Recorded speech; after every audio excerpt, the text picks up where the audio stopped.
You are listening to continuing coverage of the trial of Chad Daybell from True Crime Today and the Hidden Killers podcast. Let's go back to the courtroom. All right, welcome back, juror number 321. This is the time for some individual voir dire questioning of this juror. Juror number 321, I'll note we are, these proceedings, you're not being shown that you would have your responses heard on a broadcast of this. There are some personal topics brought up in the questionnaire, and the prosecutor was questioning whether or not he would prefer to discuss those not in public, and I can stop the broadcast and excuse the public for that section. Generally, do you have a copy of your questionnaire there? Yes, I do. All right, the things you discussed on pages 7, 8, and 9, I think particularly on page 9, is that something you're comfortable discussing here in an open forum, or would you prefer to talk about that more in a private setting? So page 9, Your Honor? Yes. I think I prefer to do it privately. Okay. Let's go ahead and do that then. I'm considering we have 2 left here, maybe going on to 394. If we don't think that'll come up, and then having 321 brought back in to conclude, we could excuse the public and stop the broadcast to conclude this group. Any objection to changing the order like that? No objection. No objection. Okay, juror 321, you wouldn't have got to leave any sooner anyway. We're going to swap you with juror 394 quickly, and then we'll have you right back in here, hopefully in 5 minutes or so. Thank you. 394. 394. Judge, excuse me, I am 348. I miss. That's correct. That's correct. All right, juror 394, thank you for returning for individual voir dire. We've had a few topics come up during the group voir dire, including possibly some bias or hardship issues. And I'll just let the state inquire on either of those topics, and then we'll move on to the next topic if we're still going. So who's going to be conducting that for the state? I will be, Your Honor. Okay, go ahead, Ms. Blake. I'm looking at your questionnaire. I think they gave you a copy of it. Yes. Just for your benefit as well. I am on page 14, and it is question 2. It asks, what have you heard or what do you know about the defendant, Chad Daybell? And your response was you overheard some people in the jury summons room mention the case, but no details were given. And before today, you hadn't heard about the defendant. Is that accurate? Yeah. Really no information is given. Just word wondering. That's what the deal. And that's the first time you'd heard of it? Actually, yes. Yeah. And then you did indicate that you possibly know a witness, but you're not even sure if it's, you're just said the name sounds Just familiar. the name sounds familiar, but there's really nothing there. So nothing about possibly knowing him that would cause you any concern? No. And then I know we've already gone over this with you, so I just want to double check. In the questionnaire on page 20 on the trial length, you had indicated that you have a vacation scheduled from Saturday, June 1st through Sunday, June 16th, and that you believed that would be week number 10. I think we talked a little bit today, and you indicated it's because it would include travel to and from. Is that correct? Yeah, it's actually June 6th through 10th, but we need a couple days before and after to get out to Arkansas. To get to and from. Yeah. And you were also asked before, so I just want to verify that this is accurate and that I heard you correctly, that if you were selected to sit on the jury, you would be able to do that and make the arrangements, and you felt you could do that and not be distracted by this, by the trip if you were late getting there or if you missed part of it. Yeah, I mean, if we had to miss it, we would just cancel if we got into it, so that'd be fine. Do you feel that if you were to run into that, because we're not sure how long the trial will go, but with that being a possibility, if you were to run into that, do you think you would be distracted or potentially hold it against the state or the defendant as you were trying to finish out the trial? No, I feel like this is important, so that's right. Thank you for your answers. I have no further questions, Your Honor. Thank you, Ms. Blake. Mr. Pryor. I don't need to get into significant detail, but as far as this vacation in Arkansas, again, how long of a vacation is it? I have 2 weeks off of work, but the actual time we have to be in Arkansas is about 6 days. And when you say you have to be in Arkansas, is that something that's a family gathering or a personal gathering? It's a family reunion. Okay, Yeah. a significant event. Yeah, it's significant, but I've never done anything like this and felt like that's important as well. Okay. Is it going to cause a distraction to you to miss this significant family event? No, Would you rather not go to it and be to do this instead? no, You'd rather go to I just want to go to it, yeah, for sure. Okay. But I also know that I know I'm going to sick as well, Right. so. For the most part, you're being noble and you're saying, listen, I have to put aside my personal hardship to attend it or to participate in this process, right? Correct. But your preference would be to go to Arkansas. Absolutely. And has that trip been paid for? Has there been money expended? Yes, there's a down payment on an Airbnb, but that can be canceled. And you can be refunded that money? Yeah, by a certain date. Okay, is that date passed or is it still? It's still out there. Okay. Judge, I have nothing else. All right, thank you, counsel.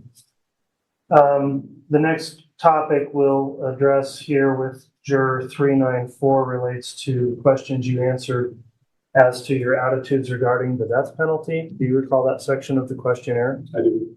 And to the best of your recollection, are those true and accurate answers in your questionnaire? Yes. All right, so the court will advise you that it may be necessary for you to make a determination in this case in regard to the imposition of the death penalty or some other penalty. So with that in mind, you indicated first that you do support the death penalty. Is that still the way you feel today? Yes. And when you were given a choice of selections to describe how you felt about it, you circled on page 13, part C, which I understand are not necessarily your words, but what you said most accurately represents your feelings.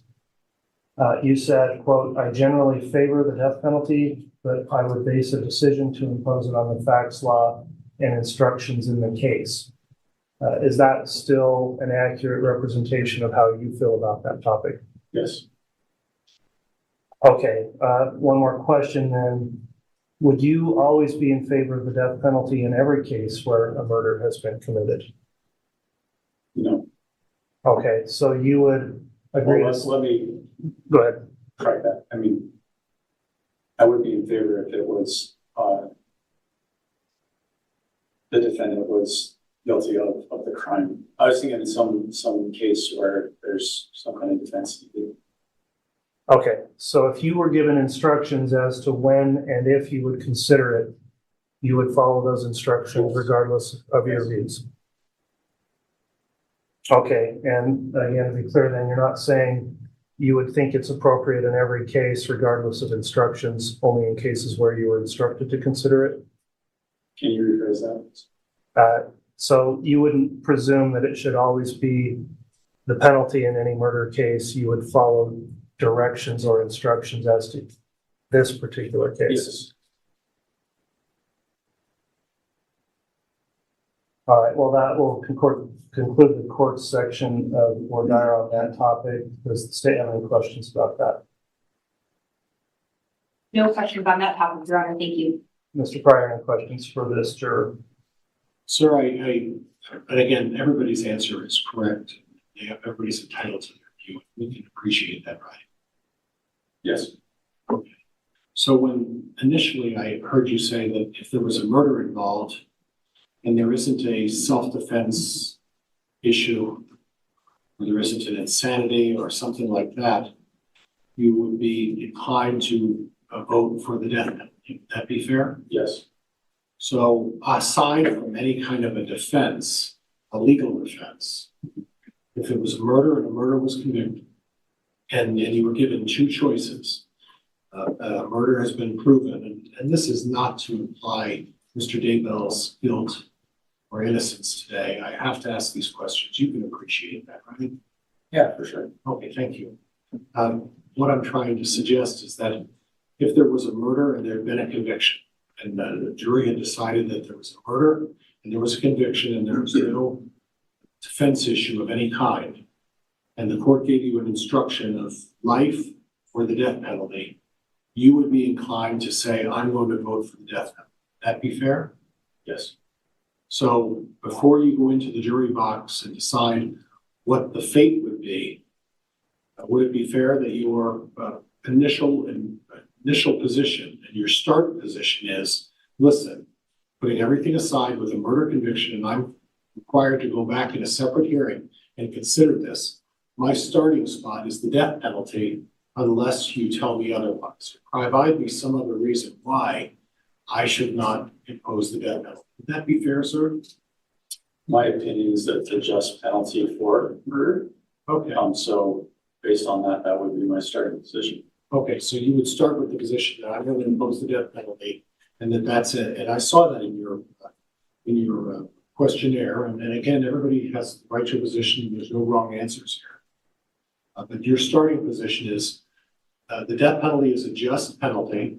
The court's going to give me the option of life in prison or the death penalty.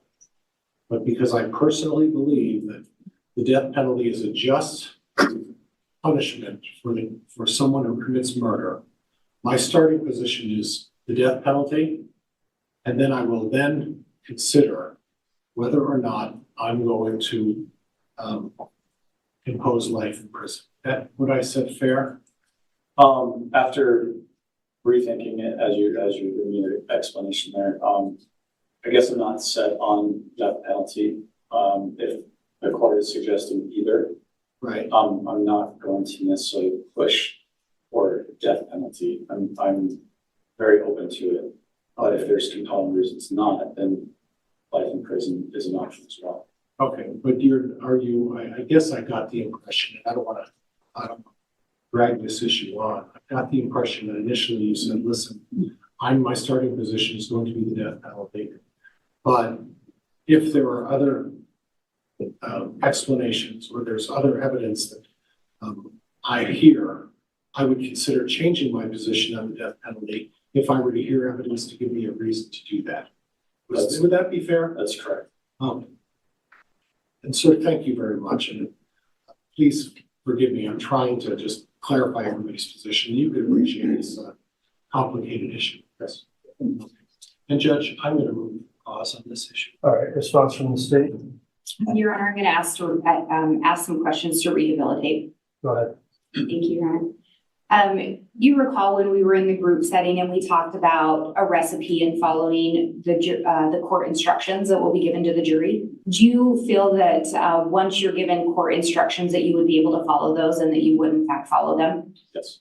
And so recognizing right now you haven't been given all the court instructions regarding imposition of your finding of guilt and or the imposition of the death penalty. Once you were given those instructions, would you follow them?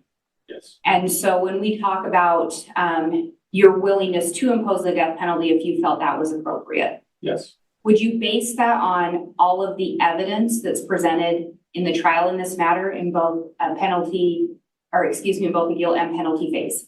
Yes. And do you feel that you would keep an open mind and accurately follow the court's instructions in making that decision in determining any penalty if it came to that point? Your Honor, with that information, I'm going to object to the motion to strike. Very well. The court's considered that. Let me just inquire one last time then of this potential juror. Would you be willing to follow the court's instructions on this issue, regardless of any personal view you have, or do you believe your personal view would somehow prevent you from or impair your ability to follow those instructions? I'd be able to follow those instructions. All right, the court has considered the responses given by this juror. The court's going to overrule the motion to strike based on responses to that topic. And juror number 394, you'll return to the jury room here briefly and further instructions. One other comment. Yes. I did check with my employer and there's no hardship by being at that long. So there's a question before on it. Okay, well, thank you for checking into that, volunteering that additional information. We'll note that for the note of counsel. And then we'll return with juror number 321. Start off and see where we're at.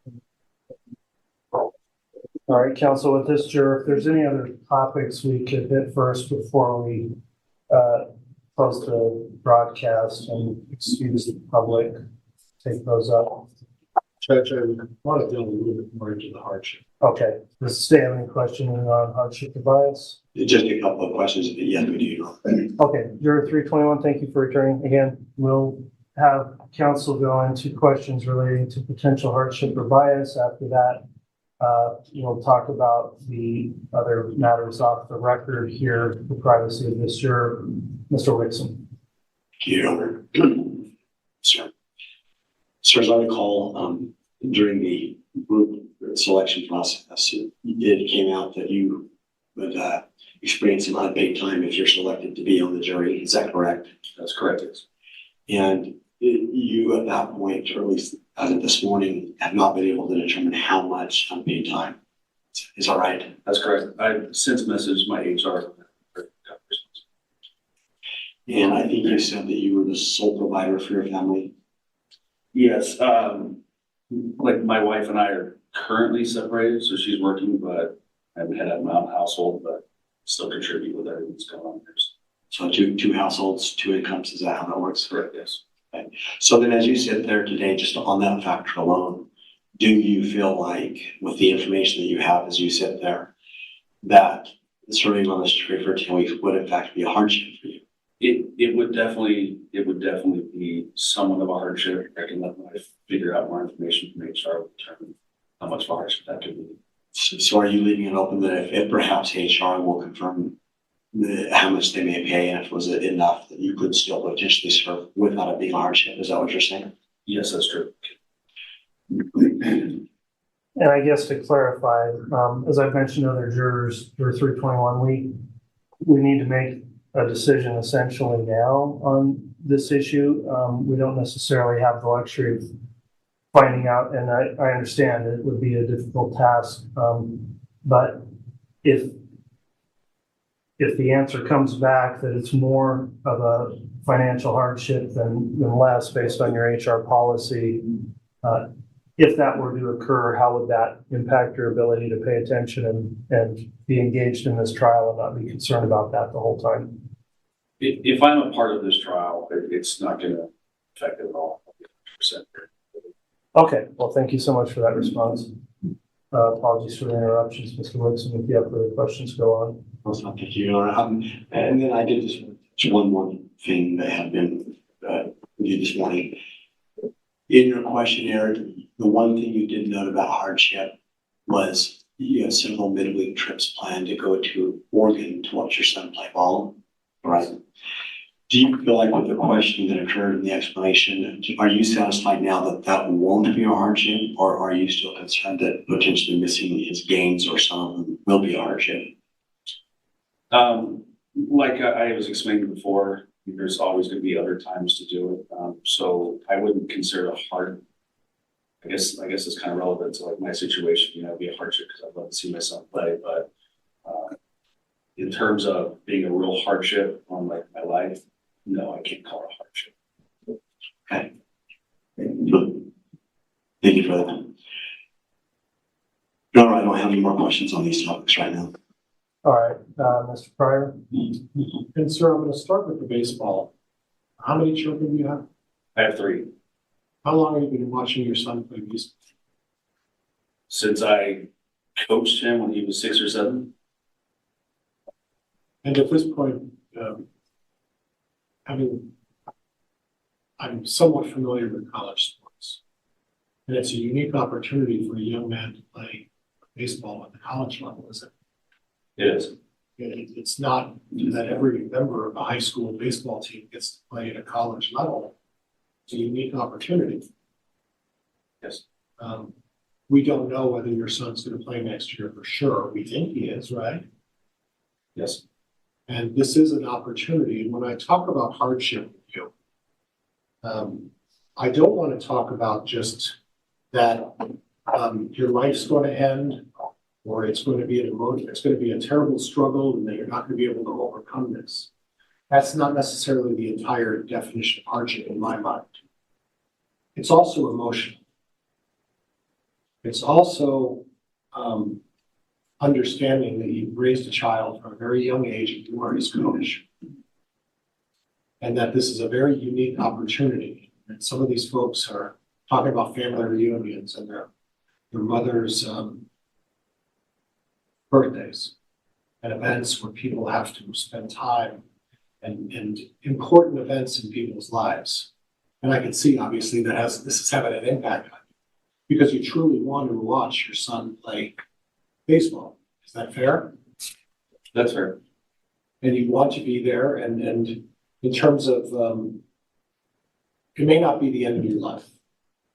It may not cause you financial ruin, but you raise this child and you coach this child.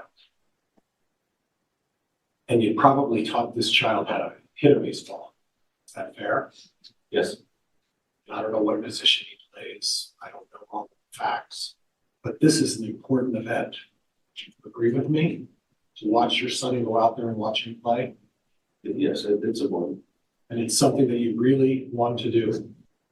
As much as I can. Obviously, I'd have to travel there too.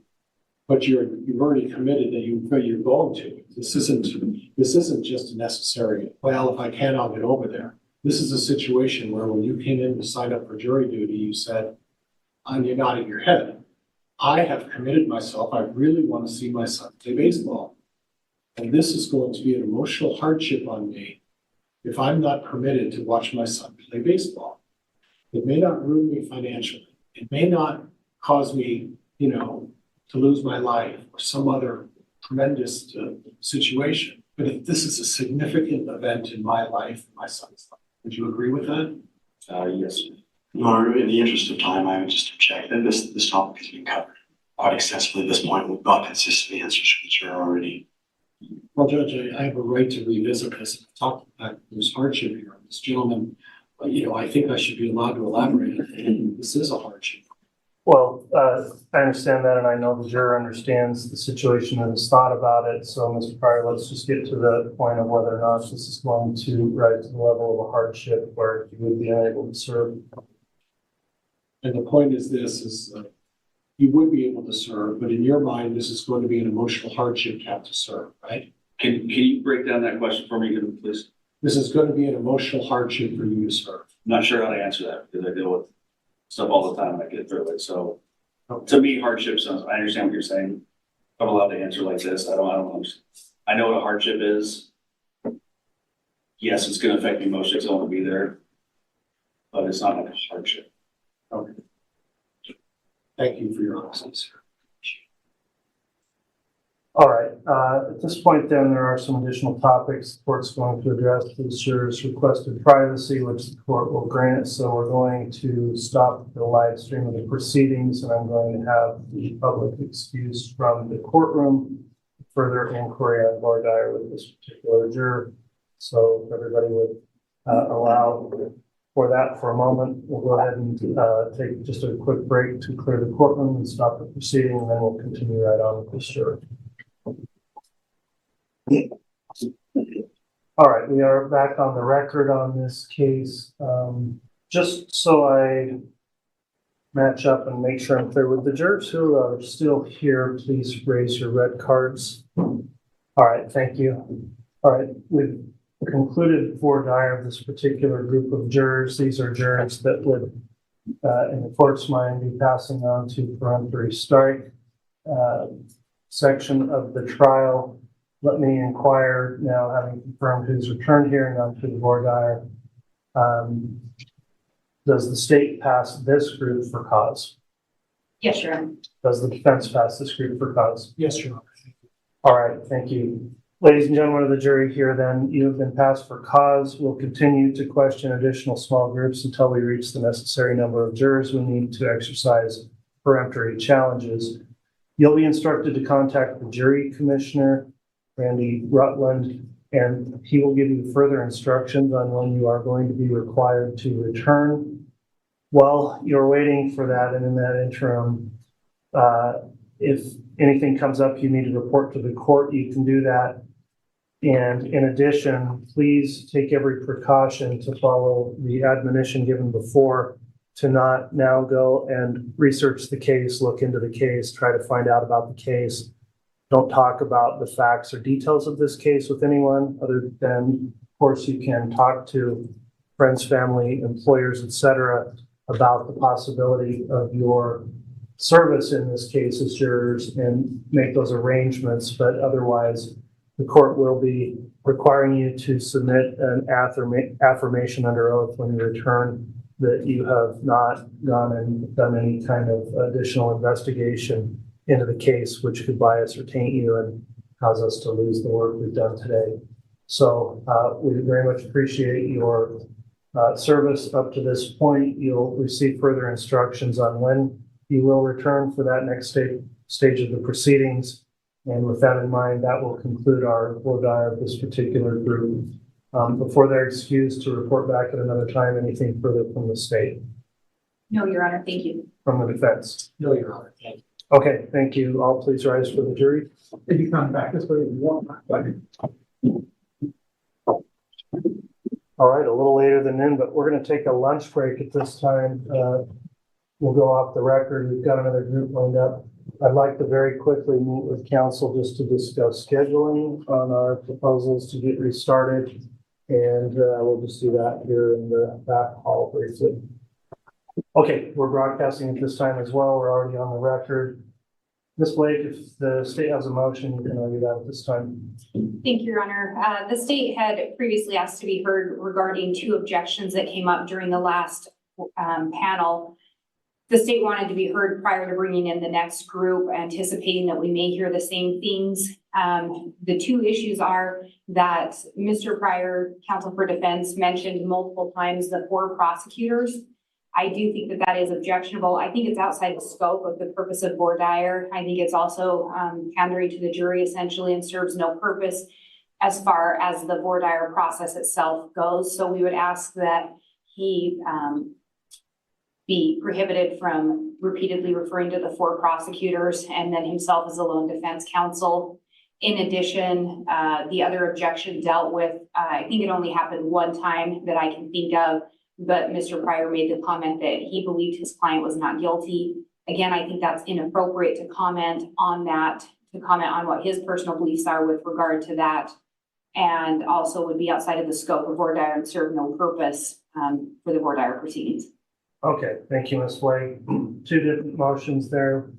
Mr. Pryor, if you'd like to respond first to the state's objection when you're referring to the 4 prosecutors. So Judge, if you have some suggested language for me in terms of how I'm supposed to refer to them, I'll be glad to take that language, but I don't see the prejudice in referring to 4 prosecutors on the other side of the table. If the court feels that's prejudicial, then you know, if you want to tell me exactly how I'm supposed to refer to those folks, I'll be glad to do that, but I see that's a little, I feel like the prosecutor's picking on an issue and they feel there's prejudice there, then the judge instruct me how you want me to address those folks. And as far as the other issue is concerned, Judge, I'll temper my response and ensure that I advise them in a less than definitive manner in terms of the other issue. All right, well, in terms of the first motion, I'm not going to prohibit some mention or reference to 4 prosecutors. That's who's at the table. The jurors are going to see that anyway. If it is being referred to unnecessarily or in a way that's irrelevant to the procedures or selecting jurors in the voir dire process, then the court will consider that under advisement. But I'm not going to prohibit a reference to what they're already seeing.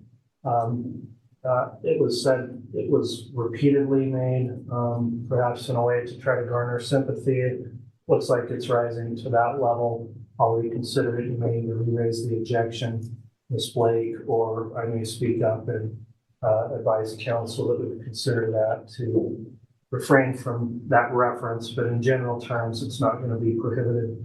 In terms of the statement that was probably what would be framed as vouching, then Mr. Pryor would be correct that that's an improper kind of statement to vouch for your client personally or make a unqualified statement such as that. You indicated you'll refrain from that, so the state would grant the objection on that and instruct that there not be further references where you are vouching for the innocence of your client. So that'll be the court's ruling on both motions. Ms. Blake, do you have any questions on that court ruling?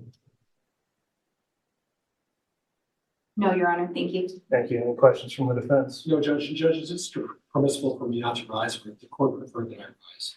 It's fine if you don't, Mr. Pryor. That probably helps with the audio, actually, if you just go into the microphone remaining seated, so I have no objection to I you. want to make sure I'm not being disrespectful. All right, no taken. One more thing we'll put on the record before we get started with the next group. One of the jurors mistakenly noted a number that's not their number on the questionnaire, and we wanted to advise you of that. So on the seating chart, we've got juror 841.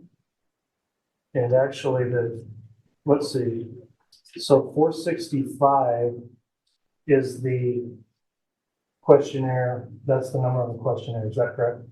You've got a questionnaire with the juror number 465. That is actually going to be red card juror number 841. So when they're in here, they should have a red card 841 that corresponds to the questionnaire with 465. That may I make a point of inquiry, was the 465 on the the questionnaire, is that the number on the questionnaire, or are they actually an 841? That is the number on the questionnaire. So the questionnaire reads 465, however, that is actually juror 841. You're welcome. All right, counsel, took a while on that last group. To the extent we can make it any more efficient or move more quickly, I do intend to get through this group today. They've been waiting since this afternoon. So we will proceed first with the court's voir dire, then on to counsel. If everyone's ready, then we'll go ahead and have this next group of 16 brought in for voir dire. So instruct the marshals to have the jurors brought in, please. Sure. All right, please. Can we go here, Your Honor? All right, thank you. Please be seated. All right, ladies and gentlemen, thank you for returning. Apologies for the delay this afternoon. I'm going to first, if we would do this, just to give counsel in the court an opportunity to confirm your seating arrangement that it corresponds with our chart. If you don't mind, if each of you would please just hold your red card up for a moment and give us a moment to review our charts, then we'll move on from there. All right, thank you. First, counsel, I will remind you, please only refer to jurors by their red card numbers, not by name. As I mentioned previously, we are here to select a total of 12 jurors plus 6 alternates for trial. So we're going to have a total number of 50 prospective jurors to get to peremptory challenges. The court's going to conduct its own voir dire, and I'll request the counsel not repeat questions the court's already asked. We are now broadcasting the proceedings. We are on the record on KCR 2221-1623, State of Idaho versus Chad Daybell. I'll note Mr. Daybell is present, as well as his attorney, Mr. Pryor. The state's here represented by Mr. Wood, Ms. Blake, Ms. Beatty, and Mr. Wixom. First question I'll ask of counsel, beginning with the state. Is there any objection to the manner in which the jury panel has been recalled and seated today? No, Your Honor, thank you. Any objection from the defense? No, Your Honor, thank you. Thank you. Ladies and gentlemen, thank you for returning this afternoon. You've been recalled as prospective jurors in this case. I'm Stephen W. Boyce, the District Judge of Fremont County, Idaho, and I'm in charge of the courtroom in this trial. My court clerk to the right is Shannon Holstein, who is keeping minutes of this proceeding and will also be administering oaths to you as jurors. We've got our courtroom marshals here, Mr. Holmes, Beige, and Vallow, who will work with keeping order in the courtroom, as well as helping you as jurors move about. The court reporter, Mary Fox, is seated down to my left, and she's keeping a stenographic record of everything said in these proceedings. And my staff attorney, Courtney Stallings, is seated to the far right against the wall, and she assists me with legal research and administrative issues that come up throughout the day. Each one of you is qualified to serve as a juror of this court, and you filled out a questionnaire that we have now reviewed. We are going to go through this process in an effort to select 18 jurors, which will comprise 12 trial jurors and 6 alternates. The clerk at this time now, using the red card number, will please make a roll call of the jurors. Please answer audibly when I list your number. Juror 440. Here. Juror 465. Here. Juror 496. Here. Juror 505. Here. Juror 526. Here. Juror 536. Here. Juror 539. Here. Juror 544. Here. Juror 591. Here. Juror 617. Here. Juror 631. Here. Juror 641. Here. Juror 647. Here. Juror 653. Here. Juror 686. Here. Juror 740. Here. All right, thank you. For jurors that did not appear, the court will indicate an admonishment that they may be subject to fines or jail time under Idaho Code 7610 and Idaho Code 22085. So for those of you who did appear today in this group of 16, thank you for returning. To assist you in understanding and participating in this jury selection process, again, I'll reintroduce you to the parties and the lawyers and summarize briefly what the case is about. When I introduce an individual, please stand and briefly face the jury panel, then take your seat. The case has been brought by the state of Idaho, sometimes referred to as the prosecution. State's represented at this trial by Fremont County Prosecutor Lindsay Blake, Madison County Prosecutor Rob Wood, Specially Appointed Prosecutor Edith Beatty, and Deputy Prosecutor Rocky Wixom. The defendant is Chad Daybell, and he's represented by his attorney, John Pryor. This case is a criminal matter, which means the defendant has been charged by the state of Idaho with a violation of the law. I previously read to you a summary of the charges contained in the amended indictment when you were here last week to complete your questionnaires. With regard to the defendant, the state of Idaho has alleged that he committed the following crimes. Count 1, conspiracy to commit first-degree murder and grand theft by deception. Count 2, first-degree murder. Count 3, conspiracy to commit first-degree murder and grand theft by deception. Count 4, first-degree murder. Count 5, conspiracy to commit first-degree murder. Count 6, first-degree murder. Count 7, insurance fraud. Count 9, insurance fraud. Mr. Daybell has pled not guilty to the charges. Please remember this is simply a description of the charges. It is not evidence. Under our law and system of justice, every defendant is presumed to be innocent. This means two things. First, the state has the burden of proving the defendant guilty. The state has that burden throughout the trial. The defendant is never required to prove his innocence, nor does the defendant ever have to produce any evidence at all. Second, the state must prove the alleged crime beyond a reasonable doubt. A reasonable doubt is not a mere possible or imaginary doubt. It is a doubt based on reason and common sense. It may arise from a careful and impartial consideration of all the evidence or from a lack of evidence. If after considering all the evidence, you have a reasonable doubt about the defendant's guilt, you must find the defendant not guilty. The duty of the jury is to determine the facts and then apply the law set forth in the instructions I'll later give you to those facts. In this way, you'll decide the case.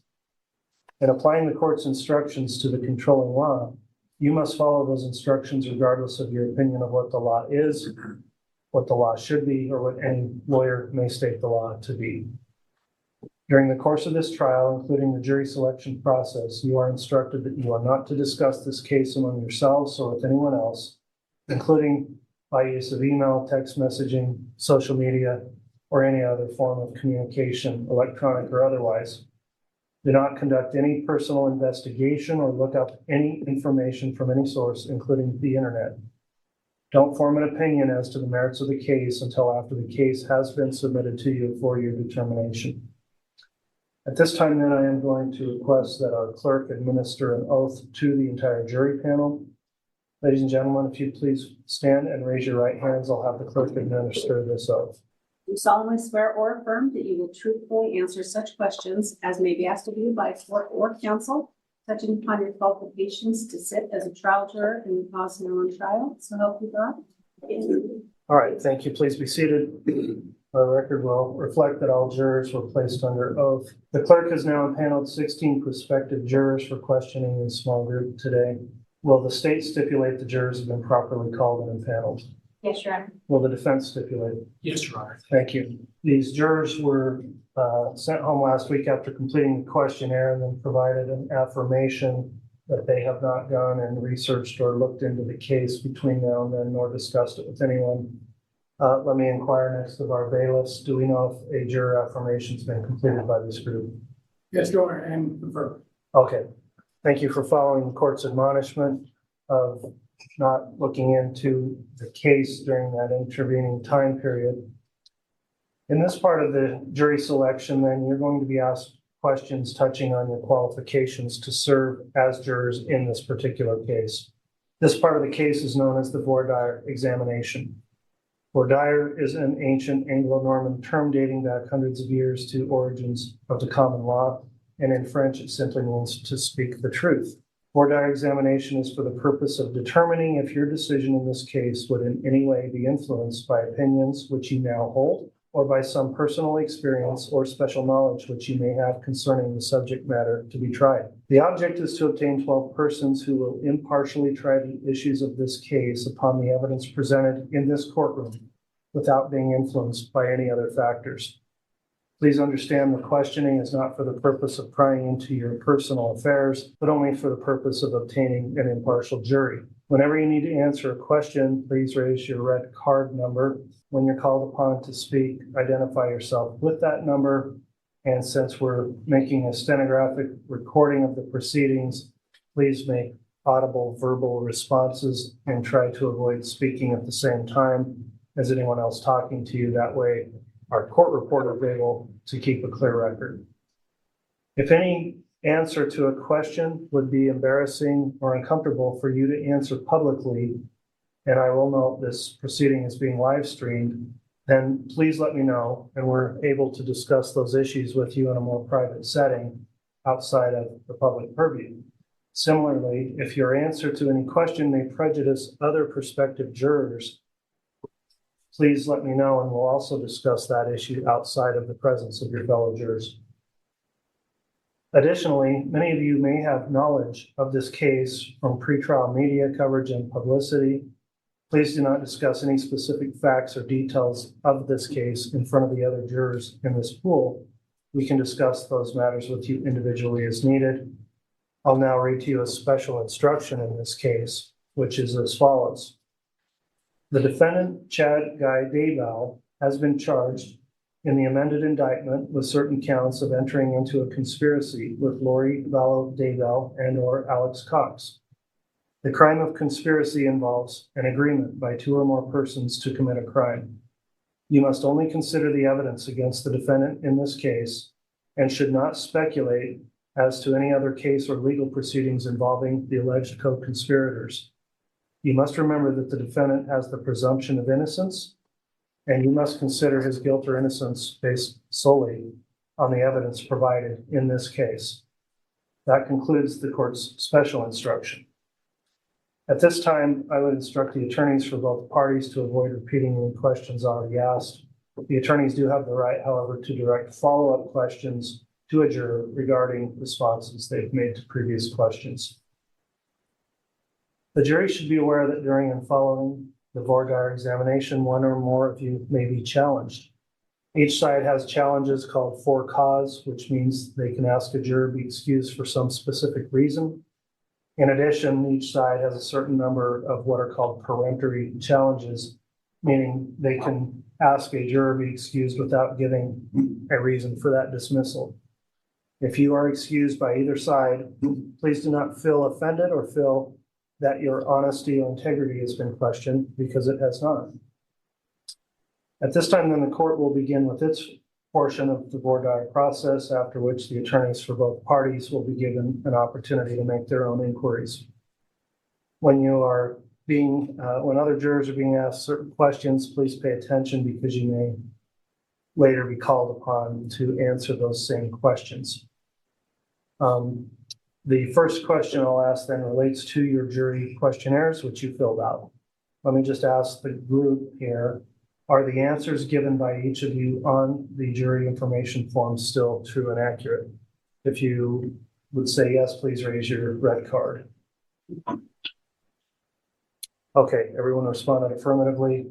To the best of your knowledge, are those answers in your questionnaires also still accurate and true at this time? If yes, raise your card. Everyone said yes. Next question the court will get to is the time commitment that may be required if you are serving on this case. As you were told last week, it would be for a period of approximately 8 to 10 weeks. Would that time of service create a serious hardship upon you or your family or your business or profession or occupation so as to prevent you from rendering service as a fair and impartial juror in this case? If you think that applies to you, please raise your red card. Okay, we've got 2 jurors, 3 jurors, 641, 544, and 496. Let me take those up individually with you. So starting with juror number 496. You've mentioned in your questionnaire you are out of town for work both in April and May. Could you explain a little further about those circumstances? Yes, I have a training going on to essentially it's related to work, though I'm traveling to Arizona. All right, would you be able to have anyone else cover, or would you be able to reschedule those commitments? Could be rescheduled, but they're committed to prior to this case. I've committed to them prior. What would be the impact on you if you were required to serve as a juror in this case and missed? And to be clear, these are 2 separate trips, both planned, is that correct? If you miss both of them, where would that leave you? I would need to reschedule, which would be my tickets, trips, reschedule. All right, I think it would be appropriate at this point for me to allow counsel to step in and ask additional questions as it relates to the hardship expressed, beginning with the state. Your Honor, the state also had noted those planned trips and had intended to inquire of those today. Given that additional information and the expenses associated with that, the state would make a motion to excuse this juror for cause for hardship. Judge Austin. All right, thank you, Mr. Pryor. Ms. Blake, the court's considered the information provided today, including what you filled out in the questionnaire and your responses. Juror 496, the court will find that you may be excused for cause for purposes of the hardship you would endure if you were required to serve here. So you can be excused. Thank you for reporting. That concludes your jury service. Please drop off your questionnaire with the bailiff as you exit. And then in a moment, we'll take up our next juror that had a concern. All right, let's next talk to juror number 544. We didn't have a whole lot of detail in your questionnaire. It said you had a wedding in Atlanta. And can you explain to the court more about when that would be? That would be April 18th to the 20th. And can you indicate whose wedding that would be? It's my nephew. Have you made any prearranged purchases for that trip at this point? Yes, I have. I actually have purchased the airline ticket before I had gotten the summons. They're willing to move the wedding out a couple of months for you, do you think? It's kind of hard to do. All right. I'm going to ask the state at this point if they have any questions about the purported hardship here for this juror. Your Honor, the state also had a note on this one, and we did note there was a wedding in Atlanta. We just were unclear on the dates of that. With that additional information regarding the dates and the purchased airfare, the state would make a motion to excuse this juror for a cause for hardship.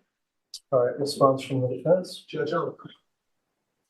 All right, well, juror 544, as I mentioned last year, he will be excused based on your request to not serve at this time for a hardship that would occur if you remain. Thank you for coming in, completing the questionnaires, returning today, and your jury service is completed and you can be excused. Please drop your questionnaire off to the marshal on your way. Thank you. We'll next talk to juror number 641. We've got a vacation in May to visit some elderly grandparents, it looks like. Juror 641, can you provide a little more detail about that? My vacation is scheduled for May 18th. I'll be there until end of the month. I've already scheduled time out for work, which would be very hard to move. And the expense of that would total out to about $272 for the plane ticket, which I purchased in advance, and then a train ticket to visit a family friend who was recently diagnosed. And that's incorporated in the same trip? Yes, yeah. All right, as to Juror 641, does the state have any additional questions? Your Honor, we also had a note here to follow up regarding that vacation in May. Again, just not a lot of information. In addition, I'd note there was an indication that there was some concern about interruption of school and work. I think given all of that, the state would make a motion to excuse Juror 641 for cause for hardship. All right, response from the defense? Okay, Juror 641, you are excused based on your request of a hardship. The court determines that you won't be required to serve for this case. Thank you for reporting, for completing your questionnaire and returning today. Please drop that questionnaire off with the bailiff as you exit.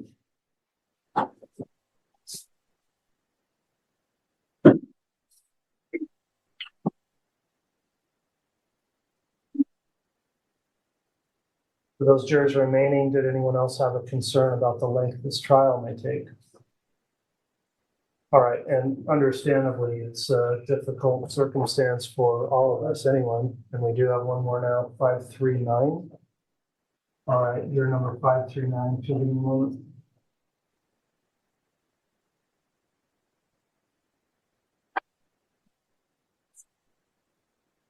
All right, can you please explain a little more about your family situation that you believe indicates a hardship here?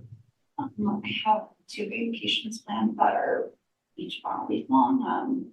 One is May, I think 18th to 24th, 25th, and I'm also the primary caretaker for a 2-year-old.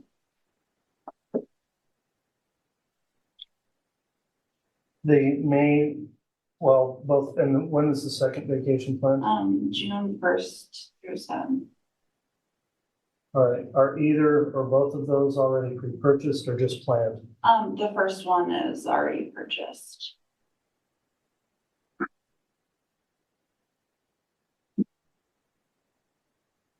And can you provide a little more detail about your commitment to childcare with the 2-year-old?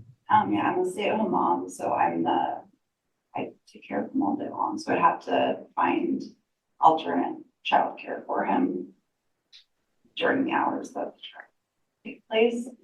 And that's pretty hard to secure childcare around here, like this minute.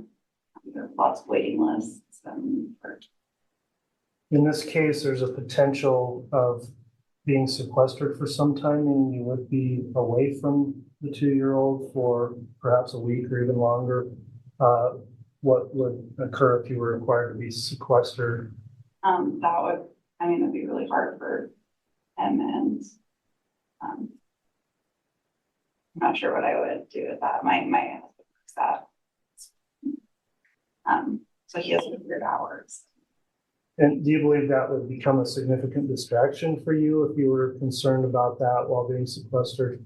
Yeah, he has trouble taking down, so.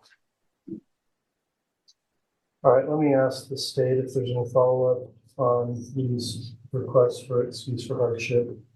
Similarly, Your Honor, the state had already made notes of those 2 planned trips. Again, we didn't have details if they had been already purchased or not. And we did have the note regarding her young child and that she was a stay-at-home mom to follow up on. Given that additional information provided by her today, the state would make a motion to excuse juror number 539 for cause for hardship. All right, Mr. Pryor. Judge, I will stipulate. Okay, juror 539, court's considered the stipulation of the parties as well as your request, which you did request for in your questionnaire. Based on those reasons already stated on the record, you may be excused. Thank you for coming in and serving and filling out your questionnaire. You can drop the copy off with the bailiff on your way out. All right, unless there's any other concerns from the jury pool, we'll move on to another subject at this time. And again, thank you for your willingness to commit that amount of time in serving on this case if you're called. The next issue we're going to discuss is pretrial publicity or your knowledge of this case. The court would note there has been extensive news coverage of the case and other in a lot of different published in a lot of different forms.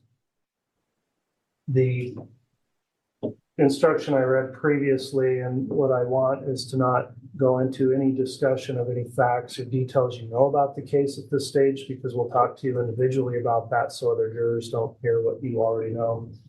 But with that in mind, if you do have some prior knowledge of this case, and by knowledge I mean not just heard of the case, but know about it in any detail, would you please raise your red card at this time?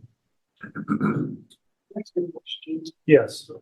You say in detail, beyond what's been on TV, like the news and stuff. Well, we'll probably talk to you about that individually. I know it's a generic term that might mean different things to different people. Some people have followed this a lot. Some people have just heard it in passing. Some haven't heard anything about it at all. So have you actively followed it at all? Okay, but you have heard about the case somewhat. Okay, we will ask you some further questions about that individually. Anyone else who has any knowledge of the case or, okay, 505 and 740, 591.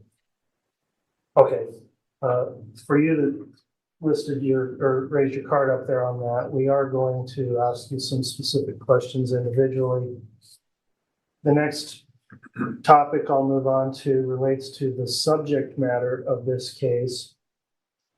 Would the subject matter of this case, which involves charges filed by the state of murder, conspiracy, and insurance fraud, would that subject matter make it impossible or difficult for you to fairly and objectively evaluate the evidence in this case and render a fair and impartial verdict? All right, no jurors answered yes to that. I'll next ask some questions that may seem obvious, and we've reviewed your questionnaires, but they're required under Idaho law for me to make sure there's no improper or appearance of improper relationship or connection to this case. So, are any of you related by blood or marriage to the defendant, or do you know him from any kind of business or social relationship? No affirmative answers. Do any of you have any kind of a relationship such as guardian and ward, master and servant, employer and employee, creditor and debtor, landlord and tenant, boarder or lodger between you and any of the attorneys in this case? Are any of you, and I'll know no affirmative response there, are any of you a party in any civil action against the defendant, Mr. Daybell? No one answered affirmatively. Have any of you ever brought a criminal complaint against the defendant or been accused of some crime by any of the prosecutors that are present here, including Ms. Blake, Mr. Wood, Ms. Beatty, or Mr. Wixom? No one answered affirmatively to that. Do any of you here have any kind of an attorney-client relationship or business dealing with Mr. Pryor or his law firm? No one answered affirmatively to that.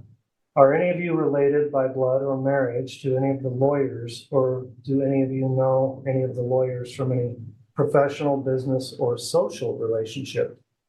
All right, no one indicates they know any of the lawyers. This next question, you could just answer yes or no. If the answer is yes, we'll talk to you about this individually, but have any of you formed or expressed an unqualified opinion that the defendant is guilty or is not guilty of the offenses in this case? All right, we've got one card, number 591. We responded to that. We'll ask you more about what opinion you may have individually. Anyone else already formed some type of an opinion in reference to the defendant's guilt or innocence? Do any of you have any particular bias or prejudice either for or against Mr. Daybell as you sit here? No one answered affirmatively to that. Are there any of you who would be unwilling to follow my instructions to you as the jury as to the law that you must apply in determining this case? All right, no one said yes. Do any of you have a religious or moral position that would make it impossible for you to sit in judgment of another or to render a fair and impartial verdict? Okay, no one answered affirmatively to that. And then, are there any of you that, if selected as a juror in this case, would be unwilling or unable to render a fair and impartial verdict based upon the evidence presented in this courtroom and the laws instructed by the court? No one answered affirmatively to that. A final kind of catch-all question here. Do any of you have any other reason why you cannot give this case your undivided attention and render a fair and impartial verdict? All right, we have one juror raised their card, juror 465. Is that something you wish to discuss here? Do you think that's more appropriate individually? Here is fine.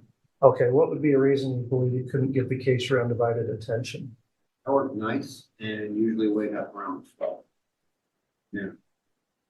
And I'll just tell you that with our schedule, even though it doesn't look like much in my experience, this will be, it would be very difficult, if not impossible, for somebody to maintain a night shift and do trial in the day. I don't see that as feasible. So is that something you were considering when it got to the hardship question? Yes. Okay, so you were under the thought maybe you could work in the evenings, do this in the day? It's more of if, when's the usual start time? Or 8:30. that'd be like, at 3 at night. And I guess the question is, would you be able to not do your job while this case is going for 10 weeks? Because I kind of think that is what it's going to take for you to have the mental capacity to do this. I'd be falling asleep during. Okay. Let's go back to that question then on employment for juror number, I'm sorry, could you hold your card up again? 465. I'm going to let the state inquire at this point, if you would, about employment and a potential hardship here. Your Honor, given the information provided by juror 465, the state would make a motion to excuse him for a cause based on a hardship. Response from the defense, Mr. All right, and just to be clear, you are employed at that job full-time and that's your sole source of income? Yes, sir. Okay, and if you were required to essentially quit your job for the 10-week time period, would that result in a financial hardship for you? No, sir. Just capability of saying what you're not doing trial. Okay, and I guess there's been a stipulation, I just want to be clear on that. I guess what I'm saying is likely you wouldn't be able to work during that time frame. So if you weren't working, in other words, if you had to quit that job to do this trial, where would that leave you? Pretty badly. Okay. All right. Well, I've considered the responses, also the non-opposition or motion from both parties. And I would find that with that in mind, juror 465, I think it would be a hardship for you to be required to serve in this case, given the time frame and your employment situation. So for that reason, juror 465 will be excused based on a hardship. Thank you for serving and filling out your questionnaire. You can drop that questionnaire off at the bailiff as you exit. All right, I'm almost concluded with my section of voir dire, but I'll go back and just re-ask that same question since we went through that with that juror, having listened to that. Do any other jurors here have a concern that they would not be able to give this case their undivided attention and render a fair and impartial verdict? All right, that will conclude the court section of voir dire for this panel. I'll turn this over now for the state. If you'd like to conduct your voir dire inquiry, who will be doing that? I will. All right, Mr. Wood. Ladies and gentlemen, again, my name is Rob Wood. I represent Madison County, Idaho. Thank you for being here. And just as a reminder, when the judge said, if I ask you a question and you feel like you'd rather answer it right, just let us know. We want you to be comfortable. And there's no wrong answers here. How you feel is how you feel. And we need to know that so that this defendant and so that the state can have a fair trial. And so, juror 505, when I say brutal brutal honesty, what does that mean to you? Just being very direct. Telling it like it is. Will you all commit that you'll be brutally honest in your responses with us? You'll tell us how you actually feel. Juror 647, do I see some hesitation? Yeah, you kind of tilted your head and looked at me like maybe not. Oh, no, I have 4 kids. Okay, so you can be No, honest. it's straight. I shouldn't say honest, you can be forthright, but that's right. Okay. There were a couple of jurors that did list a hardship. That's Mike is feeding back. But you didn't raise your hands when we were talking about it earlier. So if it's all right, I'm just gonna ask a couple of you about that. Juror 686. And I apologize, you're not one of the ones I was talking about. Juror 631. You're a medical technician, correct? And on your questionnaire, it said it may be a hardship for you that equipment at a specific hospital may not be maintained. Is that accurate? Possibly. I was the only technician trained on this specific equipment at this hospital. But I've already spoken with them, and they're calling the manufacturer. Okay, so you've taken care of that so that if you can't be there, someone else can. Yep. Perfect, thank you. Juror 653, thank you. You had mentioned on your questionnaire it could be a financial hardship for you to take time to be on this jury. Is that still accurate? Okay, so you've been able to take care of that. Perfect, thank you. Just want to talk to you really quick, as the court mentioned, we're going to get into what you've seen on the media individually later. But just really quick, does anybody here believe everything they read online? Nobody believes everything they read online. So we're all aware that sometimes there's information out there that's not true. Do you all agree with that? And what about news on the TV? Does anybody here believe everything they hear on the news? And to be clear, I'm not saying that in any way to diminish the news, just sometimes facts change, right? And we might think one thing one day and then we learn another fact another day. Has everybody seen that in their lives? Fair. And so this is so important. Can you all commit to this court, to the state, to this defendant, that what you have seen, that you'll put that aside and you'll only rely on what you learn in this court? The court talked briefly about the nature of this case and asked if the nature of this case would preclude anyone from feeling like they could serve on this jury. And just to get to follow up on that, this is a case that involves the deaths of two minor children and a mother.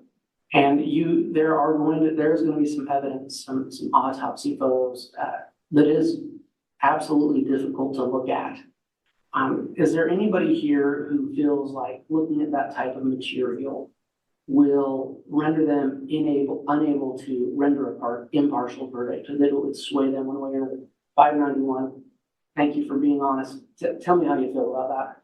I may get emotional if I do, but I'm a retired school teacher and I've spent my whole life trying to keep kids safe. And really everybody's safe, but beyond that, I have a very vivid imagination, or I'm a very visual person. It's really more correct. So no matter what you say, I picture it already. So I'm already living in movies, so because of that, I don't watch anything violent. I don't watch action movies or anything because they stay with me and create a lot of anxiety. So, and people say, well, stop picturing it. Well, it's there. It just happens, and it has my whole life. It does cause me. I've already lost about a week of sleep over this. Well, and I noticed that you mentioned that in your questionnaire, you said the vivid kind of reliving of these things. Is that a fair characterization? I don't want to put words in your I mouth. lived it, I have dreams that live. And I've had counseling and things like that, and I can get a hold of them, but when it comes to violence, it's just, that's like I don't want to say it's a character flaw, because it doesn't feel like a flaw to me. It feels like it's a warning. And I'm also very intuitive, which I'm not saying that I would be able to intuit everything, but I don't know, it's like I have a different sense about me, and it's causes a lot of anxiety. Okay, and I noticed you mentioned that as well in your questionnaire. I do. Okay, and thank you so much for your honesty. I appreciate that.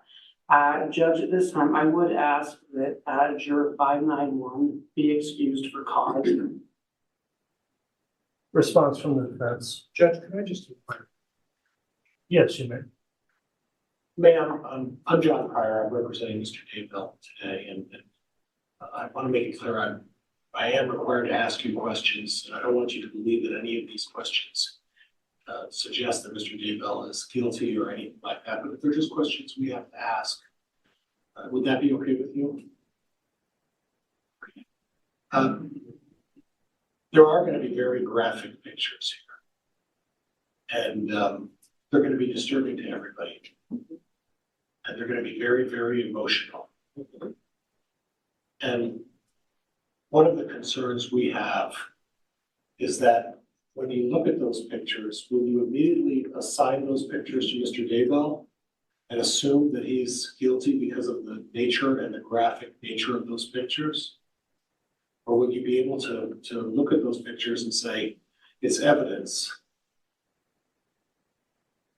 I can maybe keep it to evidence, but what my concern is how I'm going to continue to function during. And this is going to cause you some emotional distress. Yes.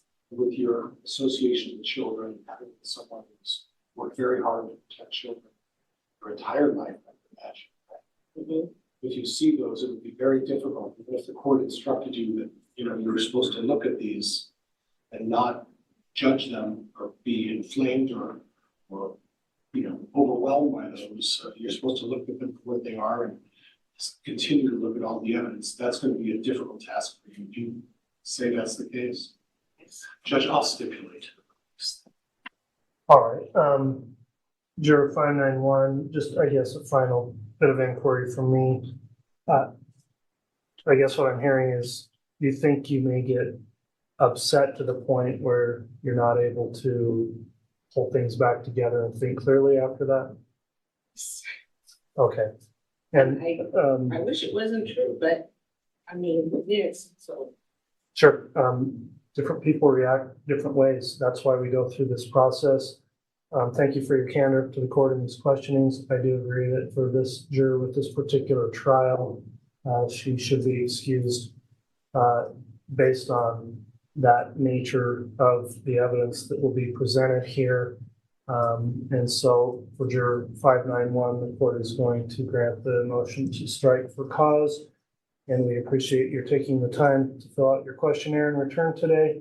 Your jury service is concluded with the thanks of the court. You can drop your questionnaire with the bailiff. Thank you, I appreciate it. You're welcome. There's more to come in the trial of Chad Daybell. Press subscribe so you don't miss any of our continuing coverage right here from True Crime Today and the Hidden Killers podcast.